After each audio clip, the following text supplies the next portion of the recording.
Shalom, damai di hati. Bahan khotbah kita diambil dari 1 Petrus 2 ayat 1-10 dengan tema Jadilah batu penjuru yang hidup untuk pembangunan iman.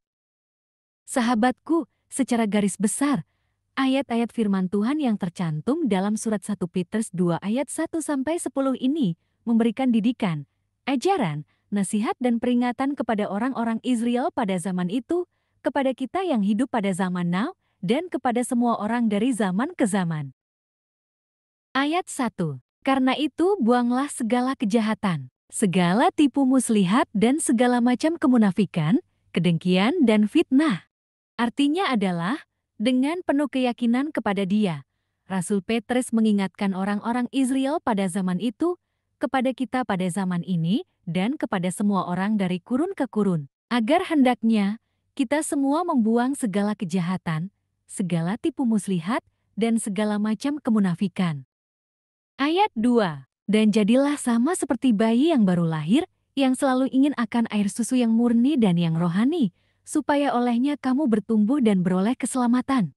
Artinya adalah, Rasul Petrus kemudian menasihati dan mengingatkan mereka pada zaman itu dan kita pada zaman now, agar hendaknya menjadi sama seperti bayi yang baru lahir, yaitu bayi yang selalu ingin minum air susu murni dan yang rohani, supaya olehnya kita bertumbuh, berkembang dan beroleh keselamatan. Jikalau kita benar-benar telah mengecap kebaikan kasih setia Tuhan Allah kita.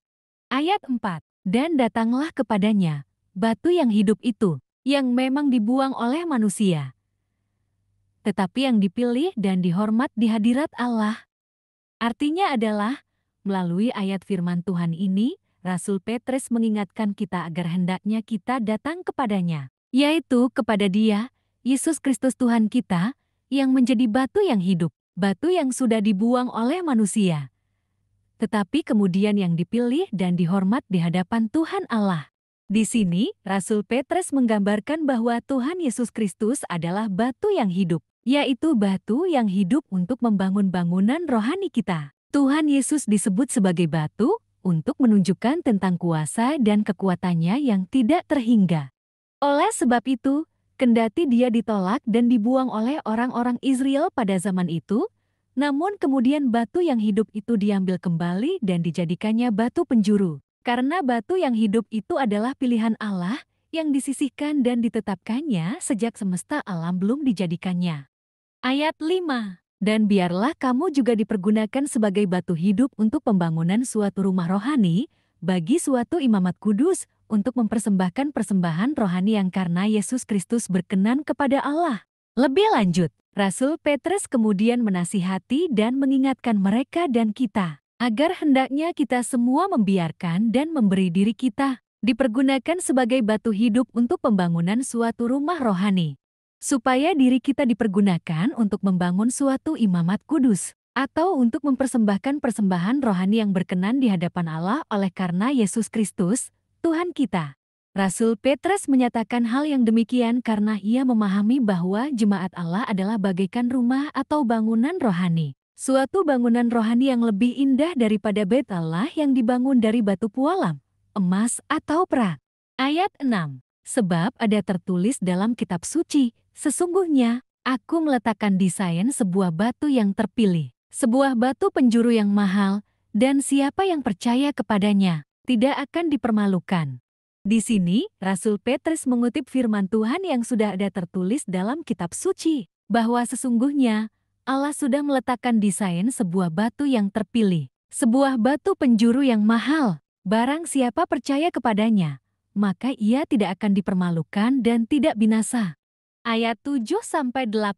Karena itu bagi kamu yang percaya, ia mahal, tetapi bagi mereka yang tidak percaya, batu yang telah dibuang oleh tukang-tukang bangunan, telah menjadi batu penjuru, juga telah menjadi batu sentuhan dan suatu batu sandungan. Mereka tersandung padanya, karena mereka tidak taat kepada firman Allah, dan untuk itu mereka juga telah disediakan. Artinya adalah, Rasul Petrus mengatakan bahwa batu itu bagi mereka yang percaya adalah batu yang mahal. Akan tetapi bagi mereka yang tidak percaya, maka batu itu telah dibuang oleh tukang-tukang bangunan. Namun kemudian, Allah telah menjadikannya sebagai batu penjuru bagi semua orang percaya. Sebaliknya akan menjadi batu sentuhan dan suatu batu sandungan bagi mereka yang tidak percaya dan menolak Dia, oleh karena mereka tidak taat kepada firman Allah yang telah disediakan bagi mereka, maka mereka tersandung olehnya. Ayat 9. Tetapi kamulah bangsa yang terpilih, imamat yang rajani, bangsa yang kudus, umat kepunyaan Allah sendiri, supaya kamu memberitakan perbuatan-perbuatan yang besar dari Dia, yang telah memanggil kamu keluar dari kegelapan kepada terangnya yang ajaib. Menurut ayat firman Tuhan ini, kita adalah bangsa yang terpilih, imamat yang rajani, bangsa yang kudus dan umat kepunyaan Allah. Hal demikian dinyatakannya, supaya kita dengan sukacita memberitakan segala perbuatannya yang besar dan ajaib dari Dia, yaitu Dia yang telah memanggil kita keluar dari kegelapan kepada terangnya yang ajaib dan mengherankan. Ayat 10. Kamu, yang dahulu bukan umat Allah, tetapi yang sekarang telah menjadi umat-Nya, yang dahulu tidak dikasihani tetapi yang sekarang telah beroleh belas kasihan. Alkitab mengatakan bahwa dahulu, kita bukan umat Allah, akan tetapi sekarang telah menjadi umat-Nya. Dahulu, kita tidak dikasihaninya, akan tetapi sekarang, kita telah memperoleh belas kasihan-Nya yang berlimpah-limpah dan tidak berkesudahan.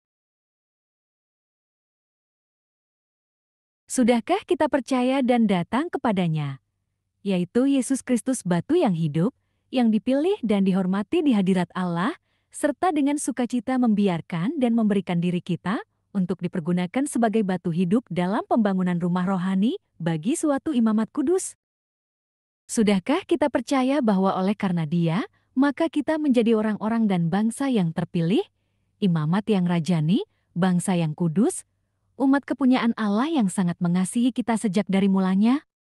Kita percaya bahwa semua pribadi di antara kita telah percaya, lalu datang kepadanya, yaitu Yesus Kristus batu yang hidup, yang dipilih dan dihormati di hadirat Allah, serta dengan sukacita membiarkan dan memberikan diri kita untuk dipergunakan sebagai batu hidup dalam pembangunan rumah rohani. Sudah tentu, kita percaya bahwa batu yang telah dibuang oleh tukang-tukang bangunan telah menjadi batu penjuru dan menjadi batu sentuhan.